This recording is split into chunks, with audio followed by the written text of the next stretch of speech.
नमस्कार, आप देख रहे हैं हिंदी सवेरा न्यूज। मैं आपके साथ अक्षिता मौर्य। आइए रुक करते हैं खबर की ओर। संस्कृति विवि के स्पोर्ट्स फिएस्टा 2025 का शुभारंभ करने पहुंची भारत की महिला पहलवान बबीता फोगाट। खेलोगे कूदोगे तो बनोगे लाजवाब, बबीता फोगाट ने कहा। संस्कृति स्पोर्ट्स फिएस्टा 2025 का हुआ शुभारंभ। मथुरा में संस्कृति विश्वविद्यालय में भव्य समारोह के दौरान स्पोर्ट्स फिएस्टा 2025 का शुभारंभ हुआ। उद्घाटन समारोह की मुख्य अतिथि देश की अंतर्राष्ट्रीय ख्याति प्राप्त महिला पहलवान बबीता फोगाट ने मशाल जलाकर और ट्रॉफियों के अनावरण के साथ खेलों की शुरुआत की। उन्होंने संस्कृति विवि के खिलाड़ियों को कहा कि हमने कड़ी मेहनत कर कहावतों को बदला है। अब सब कहने लगे हैं, खेलोगे कूदोगे तो बनोगे लाजवाब, पढ़ोगे लिखोगे तो बनोगे नवाब। दंगल गर्ल के नाम से मशहूर बबीता फोगाट खिलाड़ियों के बीच पाकर उत्साहित होकर बोली, मैं चाहती हूँ बच्चे आगे बढ़े। उन्होंने कहा कि मैं जब विश्वविद्यालय के चांसलर डॉक्टर सचिन गुप्ता से मिली और बात की तो लगा कि उनके विचार मेरे पिता के विचारों से मेल खाते हैं। सिर्फ पढ़ाई पर ही नहीं, विश्वविद्यालय में खेलों में बच्चों को आगे बढ़ाने के सभी उपाय किए जा रहे हैं। डॉक्टर सचिन गुप्ता खेलों के लिए भी विद्यार्थियों को मोटिवेट कर रहे हैं। प्रधानमंत्री नरेंद्र मोदी जी ने एक बात कही थी कि हार को गले नहीं लगाना है और जीत को सिर पर नहीं बैठाना है। यही खिलाड़ी के आगे बढ़ने का मूल मंत्र है। खिलाड़ी निरंतर मेहनत करता रहता है। खिलाड़ी ना धूप देखता है, ना छांव, ना बारिश देखता है। हर समय उसे एक ही लगन लगी रहती है कि मेहनत करनी है। गोल्ड मेडल की जीत बड़ी बात नहीं है, उस जीत को बनाए रखना बड़ी बात है। प्रताप सिंह की रिपोर्ट।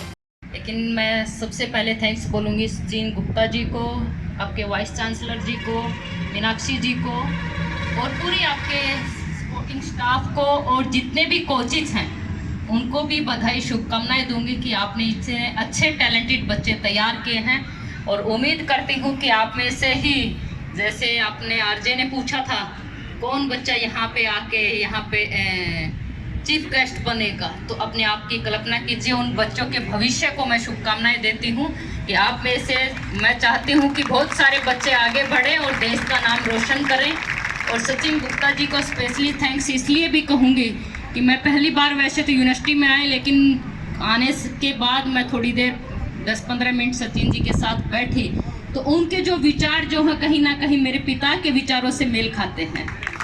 और मुझे अच्छा लगा कि आप सिर्फ पढ़ाई पे नहीं, बच्चों के संस्कार पे भी, बच्चों के मोटिवेशन के ऊपर भी और खेल और स्पोर्ट्स को भी बढ़ावा दे रहे हैं। ये बहुत बड़ी चीज़ है।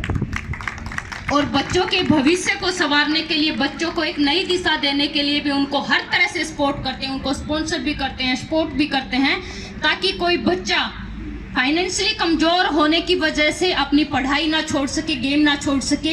ये एक बहुत बड़ी सोच है। और तभी मैं मानती हूँ कि मैंने सचिन जी से पूछा कि यूनिवर्सिटी कब स्टार्ट हुई थी, तो यूनिवर्सिटी इन्होंने बताया कि 2016। मुझे लगता है दंगल भी 2016 में आई थी और संस्कृति यूनिवर्सिटी भी 2016 में बनी।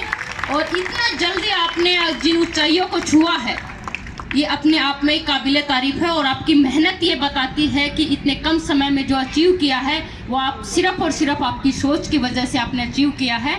और मैं बहुत बहुत बधाई शुभकामनाएं देती हूँ आपको भी सचिन जी, कि जिस तरह से आप जिस जुनून के साथ बच्चों को एक नई दिशा दे रहे हैं, चाहे पढ़ाई में हो, चाहे खेल के अंदर हो, चाहे वो अदर किसी भी उसके अंदर आप जो बच्चों को मोटिवेट और सपोर्ट कर रहे हैं, उसके लिए आपको भी बहुत बहुत बधाई शुभकामनाएं।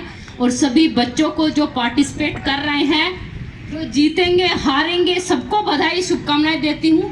आदरणीय प्रधानमंत्री जी ने एक बात कही थी, अगर आपने किसी ने सुना है, कि हार को गले नहीं लगाना है, जीत को सिर पे नहीं बैठाना है। यही सबसे बड़ा मूल मंत्र है स्पोर्ट्स का। और खिलाड़ी जो है वो निरंतर मेहनत करता रहता है, न धूप देखता है, न छांव देखता है, न बारिश देखता है। और हर टाइम सिर्फ उसको एक ही लगन रहती है, मुझे मेहनत करनी है। जिस तरह खाने के लिए भूख लगती ना, तो एक स्पोर्ट्स पर्सन को भी मेहनत करने की वो भूख लगती है और वो जुनून होता है। और जिसके अंदर ये भूख होगी वो जरूर ओलंपिक चैंपियन बन जाएगा। इसलिए निरंतर मेहनत करते रहना। एक सच्ची स्पोर्ट्समैनशिप जो है वो यही कहती है कि सफलता एक बार में मिले या 1000 बार में मिले, सफलता होती है जब तक आप सफल ना हो जाए तब तक निरंतर मेहनत करते रहना। और गोल्ड मेडल जीतना बड़ी बात नहीं है, गोल्ड मेडल को बनाए रखना बहुत बड़ी बात है।